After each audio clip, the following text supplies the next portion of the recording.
Welcome to டேவினாஸ் grandma சமையல். இன்றைக்கி நம்ம டேவினாஸ் கிராண்ட்மா சமையலில் அருமையான ஒரு மசால் பொடி தாங்க செய்ய போகிறோம். கறி மசால் பொடி. அது நம்ம ஏற்கனவே நான் போட்ட சாம்பார் பொடி, அது வந்துட்டு குழம்பு, இது காரக்குழம்பு, சாம்பார், மீன் குழம்பு, இந்த மாதிரி இதுக்கெலாம் நம்ம அதை யூஸ் பண்ணிக்கலாம். பட் இப்போ செய்கிற கறி மசால் பொடின்றது சிக்கன் குழம்பு, மட்டன் குழம்பு, சிக்கன் ஃப்ரை, மட்டன் ஃப்ரை, உருளைக்கிழங்கு வறுவல், இந்த குருமா குழம்பு, இந்த வெஜ்ஜு நான்வெஜ்ஜு ரெண்டுக்குமே அது யூஸ் ஆகும். நம்ம என்னென்ன வந்து ஒரு மசால் கறி மசால் வாசத்தில் சாப்பிட்ணுன்னு நினைக்கிறோமோ அதுக்கெலாம் அந்த மசால் போட்டுக்கலாம். வீட்டிலே செய்யும்போது ரொம்ப டேஸ்ட்டாக இருக்கும். இதை நீங்கள் போட்டிங்கன்னா கரம் மசாலா போட வேண்டிய அவசியம் கூட இருக்காது. வாங்க அது எப்படி செய்யலாம்னு சொல்லி பார்க்கலாம். இப்போ கறி மசால் பொடி செய்கிறதுக்கு இந்த மாதிரி குண்டு மிளகாய் தாங்க நான் எடுத்திருக்கேன். நம்ம இது எல்லாமே கொஞ்சம் லேசாக சூடு பொறுக்கிற அளவுக்கு நம்ம ஃப்ரை பண்ணிவிட்டு, ரொம்ப வறுக்கக்கூடாது. சூடு பொறுக்கிற அளவுக்கு வறுத்துட்டு கொஞ்சம் நேரம் வெயிலில் வச்சு எடுத்து அரைச்சிட்டு வந்தோம்னா, இது 1/2 கிலோ எடுத்திருக்கேன். குண்டு மிளகாய் 1/2 கிலோ, தனியா 1 கிலோ எடுத்திருக்கேன். இதுக்கு தான் இப்படி தாங்க சரியாக இருக்கும். இதுக்கு மீதி பொருள்லாம் நான் வறுக்கும்போது சொல்கிறேன். இப்போ முதல்ல நம்ம மிளகாய் வந்து ஒரு 1/2 ஸ்பூன் எண்ணெய் விட்டுட்டு அந்த மிளகாய் மட்டும் வறுத்து எடுத்துக்கலாம். வானிலை அடுப்பில் வச்சுட்டேன். நம்ம அந்த 1/2 கிலோ மிளகாவும் நம்ம ஒரே டைமில் வறுக்க முடியாது. 2-3 தடவை பார்த்து கொஞ்சமாக போட்டு வறுத்து எடுத்துக்கலாம். சும்மா கொஞ்சம் இல்லாட்டி காரம் ரொம்ப ஒரு மாதிரி நெடியாக இருக்கும்.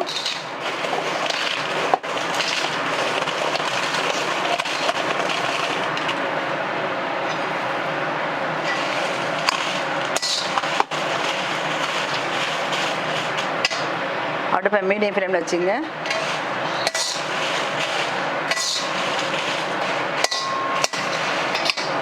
போதும், லேசாக சுடானா போதும், எடுத்துடலாம். இது மாதிரி கொஞ்சம் கை பொறுப்பு சூடு இருந்தால் போதுங்க. இன்னும் சரி நடத்தலாம்.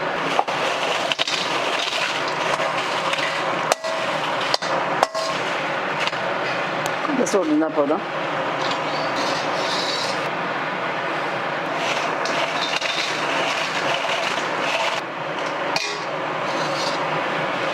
இது மாதிரி நம்ம எல்லாத்தையும் வறுத்து எடுத்துக்கிட்டோம். அடுத்து தனியா போட்டுக்கலாம். இதுக்கு எண்ணெய் தேவையில்லை. இதுவும் 1 கிலோ கொஞ்சம் எண்ணெய் போட்டு வறுத்து எடுத்துக்கலாம்.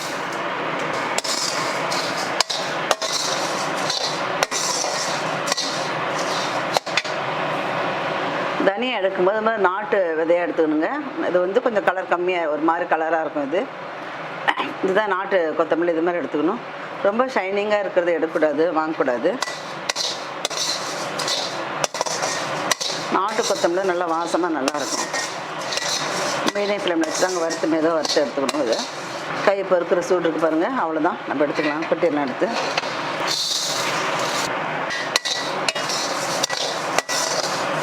கை பொறுக்கிற சூடு வந்துடுச்சு, போட்டுடலாம். மிளகாய் 1/2 கிலோ, தனியாக 1 கிலோ, இது மாதிரி நம்ம நல்லா வந்து ஃப்ரை பண்ணி வச்சுட்டோங்க, வறுத்து வச்சுட்டோம். அது மாதிரி இப்போ அடுத்து மீதி பொருளாக என்னன்னு சொல்லி பார்க்கலாம். இப்போ அடுப்பு பற்ற வச்சுட்டு ஆன் பண்ணியிருக்கேன். ஜீரகம் 100 ஜீரகம் கடையில் அப்படி 100 வாங்கினது தாங்க. இதை அப்படியே நம்ம போட்டு வறுத்துக்கலாம். இதுவும் கை பெருக்கிற சூடு இருந்தால் போதும், ரொம்ப வறுபட வேண்டாம். ஜீரகம் நல்லா ஒரு நல்ல ஃப்ளேவரும் வருது. கை பெருக்கிற சூடு பாருங்கள், அவ்வளோதான். இப்போ நம்ம எடுத்து கொட்டிக்கலாம்.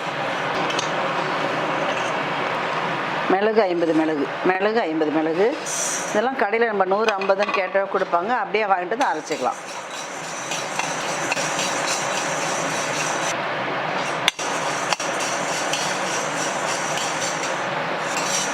மிளகும் நல்லா கொஞ்சம் கை சூடு பொறுக்கிற அளவுக்கு வந்துருச்சு. சுருள் பட்டை 50 கிராம் வாங்கியிருக்கேன். இதை அப்படியே போட்டுக்கிறேன் நான். இது சுருள் பட்டை கிழமை சாதாரண பட்டை கூட யூஸ் பண்ணிக்கலாம். பட் சுருள் பட்டை நல்ல ஃப்ளேவர் கொடுக்கும் நமக்கு. திரும்ப இது நாளைக்கு நல்ல வெயிலில் உணர்த்தி தான் நம்ம எடுக்க போகிறோம்.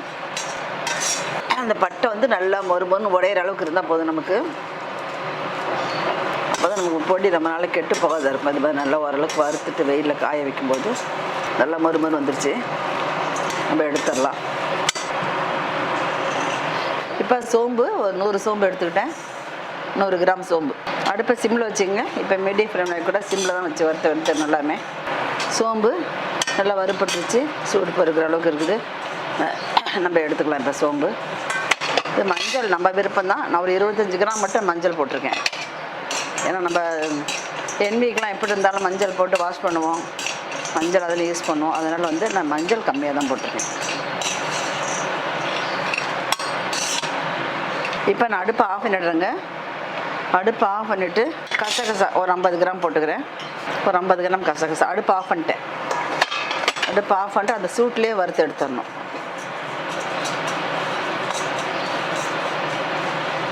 இதிலே பொரிஞ்சு வரும் நல்லா. போதும் 50 கிராம். இதுமாதிரி இந்த நம்ம கருவேப்பிலை இது மாதிரி வாங்கிட்டு வந்து நல்லா வாஷ் பண்ணி அலசிட்டு இது மாதிரி நிழல்லே உணர்த்தணுங்க.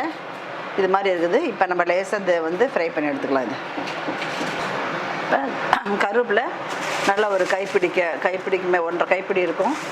இது வந்து லேசாக ஃப்ரை பண்ணி எடுத்துக்கலாம். அடுப்பு ஆஃப் பண்ணிவிட்டேன். அடுப்பு அந்த சூடு இருக்குது. அந்த சூட்லேயே நம்ம ஃப்ரை பண்ணி எடுத்துக்கலாம். இல்லைன்னா தீஞ்சிரும். ஒரு மாதிரி நல்லா காஞ்சிருக்குது. கருவேப்பிலையும் நல்லா ஃப்ரை பண்ணி எடுத்துட்டோம். இப்போ நம்ம அடுப்பை கொஞ்சம் பற்ற வச்சு ஸ்லோ பண்ணிக்கிட்டு ஏலக்காய் ஒரு 20 ஏலக்காய், கிராம்பு ஒரு 20 இதை மட்டும் வறுத்துக்கலாம். நம்ம ஸ்லோவில் வச்சுருக்கேன். கிராம்பு ஏலக்காய் ஒரு 20 கிராம் கணக்கு கிடையாது, நம்பர் 20 நம்பர். அடுப்பை ஆஃப் பண்ணிடுறேன். இந்த சூட்லேயே கொஞ்சம் வதக்கலாம்.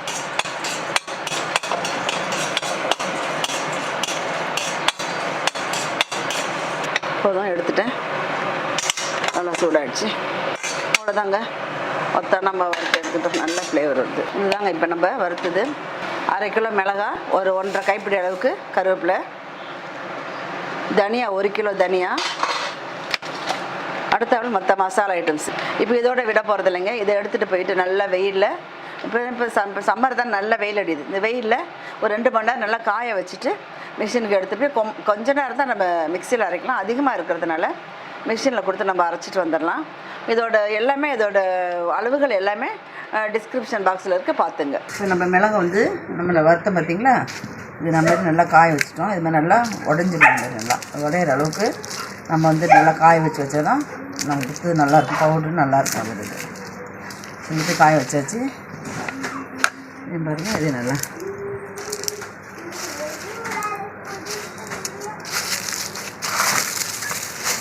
இப்போ எல்லாம் அரைச்சிட்டு வந்துடலாம். போயிட்டு மிஷினில் போட்டு அரைச்சிட்டு வந்துடலாம். இப்போ கறி மசால் பொடி அரைச்சி வந்தது பாருங்கள். அருமையான நம்ம கறி மசால் பொடி. இது வந்துட்டு நம்ம வீட்டில் செய்கிற எப்படியும் நம்ம அடிக்கடி நம்ம சிக்கன், மட்டன் குழம்பு, உருளைக்கிழங்கு ஃப்ரைக்கு ரொம்ப நல்லாயிருக்கும். வெஜ்ஜில் பார்த்தீங்கன்னாக்கா மற்ற எல்லா ஃப்ரைக்குமே ஓரளவுக்கு இது போடும்போது ரொம்ப நம்ம என்பி ஸ்மெல் வரும். நல்லாயிருக்கும் கொஞ்சம். இந்த இது வந்து ஒரு ஸ்பூன் போட்டிங்கனால போதும். அந்த வறுவலுக்கு இதுக்கெல்லாம் வந்து ரொம்ப நல்லா டேஸ்ட்டாக இருக்கும். நீங்கள் ஒரு தடவை ட்ரை பண்ணி பாருங்கள். மிஷின்லேருந்து அரைச்சிட்டு வந்த பிறகு நல்லா பேப்பரில் கொட்டி காய வச்சுட்டேங்க. காய வச்சுட்டு இந்த மாதிரி வந்து ஒரு 2 மணி நேரமாக நல்லா உணரணும். சூடுலாம் இல்லாத நல்லா சில்லுன்னு ஆறின பிறகு இந்த மாதிரி வந்துட்டு நம்ம சின்னதாக ஸ்டோர் பண்ணி இந்த மாதிரி சின்ன டப்பாவில் ஸ்டோர் பண்ணி வச்சுக்கலாம். மீதி வந்து ஒரு பக்கெட்டோ பெரிய ஒரு ஸ்டீல் பாத்திரத்தில் உள்ளே வச்சுட்டு தேவையான போது கொஞ்சம் எடுத்து நம்ம யூஸ் பண்ணிக்கலாம். இது வந்து டெய்லி யூஸ்க்கு இதில் வச்சுக்கிறேன் நான். மீதி வந்து ஒரு சில்வர் டப்பாவில் போட்டு வச்சுப்பேன் நான். இந்த வீடியோ பிடிச்சிருந்தேன்னா லைக் பண்ணுங்கள், மற்றவங்களுக்கும் ஷேர் பண்ணுங்கள். மறக்காமல் டெவினாஸ் கிராண்ட்மா சமையல் சேனலை சப்ஸ்கிரைப் பண்ணிக்கோங்க. தேங்க்யூ ஃபார் வாட்சிங்.